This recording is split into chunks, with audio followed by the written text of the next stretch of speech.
slash like teenage crime genre.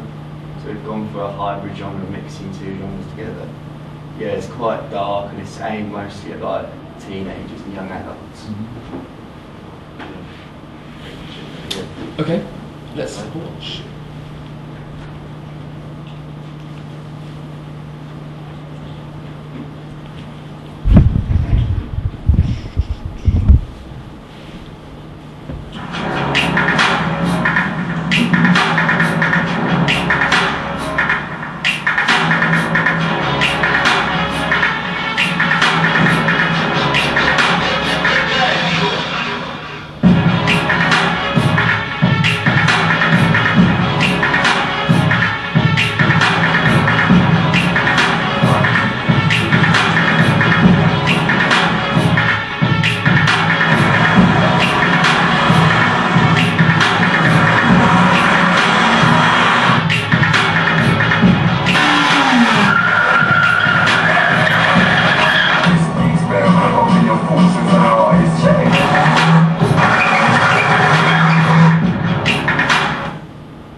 Okay, round of applause for the boys, please. There we go. Please go for it. Okay, turn the lights on so we can see a bit better, and then we'll talk about it. Good. There's a few things that there's a couple of things in my head already that I can say certainly positive things about that. Things I think you did really nicely. Let's go to the top with Jack. I really like that bit towards the end where you have like it feels like you've got like two cameras set up and you kind of flick between inside the car and outside the car. Yeah, good cross-cutting between those two scenes, and you know it's something that lots of people wouldn't bother to do, and it works really nicely actually, and it adds to it massively. I think you're right. Rowan? I think the music fits it pretty well because it's quite upbeat, so it fits basically filming. Yeah, what I liked about the music, certainly, especially at the start, was how you can just about hear kind of the car tyres, and you can just about hear some of the diegetic sound, and the non-diegetic sounds over the top as well. It's just right, like the pitch between that is just right. You don't want the non-diegetic sound to overpower any sound on screen. But sometimes it's nice just to hear sort of a bit of a glimmer of car tyres reaching and stuff, and I think you just get that volume right. I think that was really nice, a really nice part of it. Tina? I think my favourite bit was the music, but the favourite scene was how you matched up to the Universal nicely. Yeah. Like with the lights coming up, it matched the beat really nice. Yeah. I thought that was kind of cool. Yeah, that was really cool. And you kind of get a bit excited when that happens. Like you delayed it just right, and then the music comes on, and it actually builds excitement when you're watching. It shows how powerful the matching music and image can be. And you go, this is really cool. Actually, it works really, really well. Yeah, I think that's a really good moment. Lucy? Yeah, some was good. I liked how you had like the solution. I don't know if that was like actual kind of solution if you can sound of it, but Yeah, it was really actually, like that was the actual. Okay, that went well. Good. Stephanie? It was quite realistic. It didn't look. I don't know. It just looked that sort of thing would happen. I suppose. Yeah. It just looked real. Yeah. I mean, they say like some of the best ideas are based on some kind of reality and things you can get hold of, and that's kind of what you've done. And I think you sort of pulled it off. It was nice. Hannah? I really like the fight scene, like when they hit him. Yeah. They didn't actually hit him, but it It looked I realistic. think they hit him in the chest. Yeah. It was really good. I mean, Tom, sitting on the computer over there, will tell you how difficult it is, Tom, won't you, to do a punch scene. And I think you did a punch scene, Tom did a punch scene in yours, didn't you? And they did a punch scene in theirs. And theirs is slightly better, isn't it? It's, for some reason, it's slightly more realistic. But yeah, that's a hard scene to pull off. I mean, they'll tell you that it's a hard thing to pull off, that one, to make it look good. And you did. You made it look realistic. And there's a lot of media studies students project littered with fight scenes that look like they're tickling each other rather than what it really should be. That worked well. Okay, watching that on the big screen, is there anything that you thought, okay, we didn't quite pull this off, or this wasn't quite as polished as we wanted it to be? Anything about done with using another location. We kept all our filming in one location. I feel if we had a bit more time, we could have gone to another location. Okay. Just to show different sides. Maybe a few more different scenes. Yeah, I think you're probably right. I think you did well with the footage you got, and then maybe it's just getting more footage from different locations, and having a bit of a montage in there would have maybe added to it. Yeah, that's an interesting point. Any other thoughts from the rest of you? Like where the real one's got the massive amount of tyre screeching and it's really loud, but then it just suddenly cuts out. Maybe if you'd faded that in a bit more, that could have been a bit less. Well, we've still got time to have a little play around that if you need to. So yeah, that's an interesting point. I mean, let's bear that in mind. You know, this is still projects in the process of being worked on. Is there anything you think the boys could quite easily modify or change? I think now's the time to kind of offer them some advice. Yes, Tina. I do agree with the boys. I think a few more locations would have been nice. It didn't feel like an opening of trailer of a movie, but it kind of moved. It did have a linear narrative. Yeah. It did have a start and finish, start and end. Yeah, we talked about that, didn't we? Jumping around. Yeah. We talked about that into equilibrium, didn't we? Yeah, which is kind of on purpose, really. But I mean, it might be that even in the time you've got left, you could maybe, I don't know, you could maybe throw in a little bit of found footage, like Max's and Tom's group did with that City Night time thing. You know, you're allowed to use a small percentage of found footage in your films, and if it added to the mise en scène and just gave it a bit more variety, it might be worth looking into. It's up to you, but it's something to think about. Yeah. Okay, let's see your poster and your good. Thank you, everyone. Let's see your poster and your front cover and see if they link in with the Class A teaser trailer.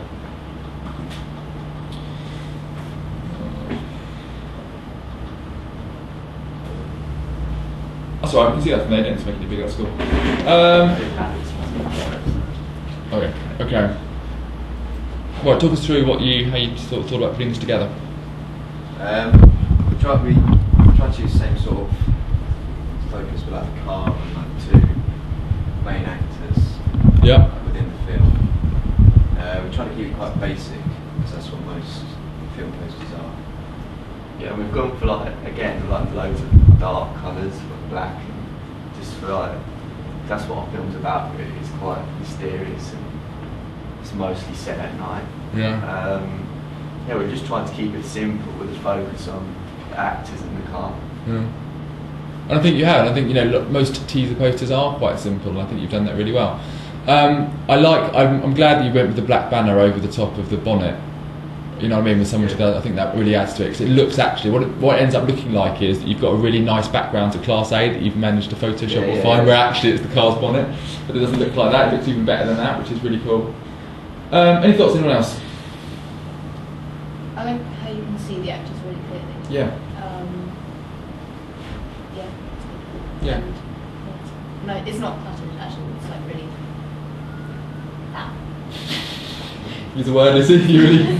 Simplistic. It is. And you know, like the selling point for the teaser, you've got this kind of the car chasing and stuff, and we're focusing on the car, and they're kind of looking at the audience in a quite threatening way. I know David always does that. They're kind of looking at the audience in a quite threatening way, like they're going to run us over. And that, to a certain extent, people watch that and go, that looks kind of almost a little bit creepy and a little bit like I want to go and watch that film. They look kind of scary and kind of hard, and I suppose they're meant to really. Yeah, exactly. And you pulled it off. I mean, you know, Dave. Yeah, I know David. Let's have it. I mean, Jack's a nice fellow. You know what I mean? And we managed to make him look a bit creepy.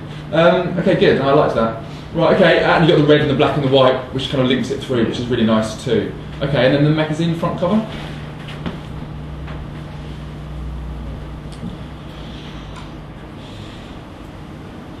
Okay. Right. Talk us about Grime Daily. Well, first we were going to use Empire. Yeah. Until this morning.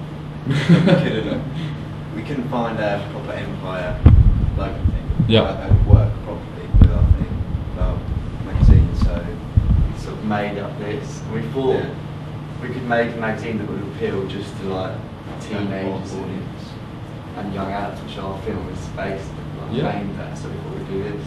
Yeah. Cool. Okay. Thoughts? The rest of you. Positives? What do you think? Tina? I think a little more background work is needed. Is that just a picture with a black background? Is that the background of the photo of Jack, or is that him cut out and put on black? it is an actual photo. Yeah.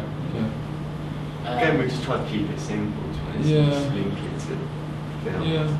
I mean, you put it together quite quickly, I know, like maybe a bit more image manipulation to try and have some kind of context. I mean, if you think about, I don't know, him against the black background works well, but I suppose if you think about sort of maybe Joe against the forest in the Empire, I mean, him against kind of city lights or whatever, you could maybe, you know, that maybe would add to it. Yeah. Just, you know, it might not be the one you would want to have, but it might show a bit more image manipulation, but that might work quite nicely.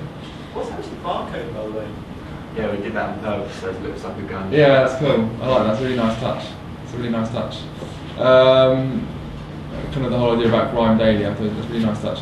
And the colour scheme's good, and you've got the link between them. You've got A, you've got your Raptor link between them, and B, you've got your red, black, and white colour scheme link between it as well.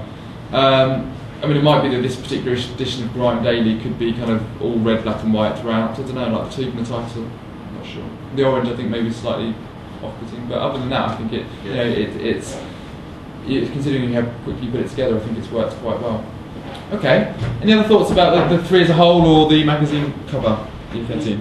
On the poster, I think the only thing that slightly brings me to the is the 2 air fresheners. I really like that. Show me. I think that's good. It looks realistic. So Yeah. you do have air fresheners. The air fresheners are splitting opinion. Oh yeah. No, I think. How could I not know it's successful? I think that looks cool. I think they're good. Yeah. It's like they're in air fresheners, one for him and one for him. You know what I mean? That's driving along. I thought that lights behind the car actually from far away. It doesn't really. I know what you mean. I can't stop looking at it now.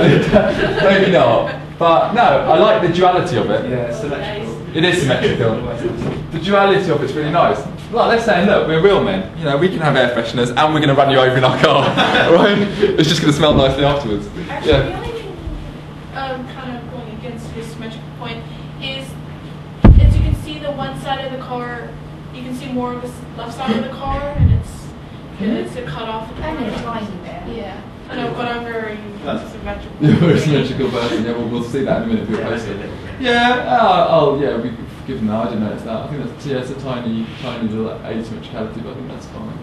That's nice. Yeah. No, absolutely. No, it's good to be. You know, you need to be kind of picky and that's things. No, I like it. Right, well done, boys. Round of applause, boys.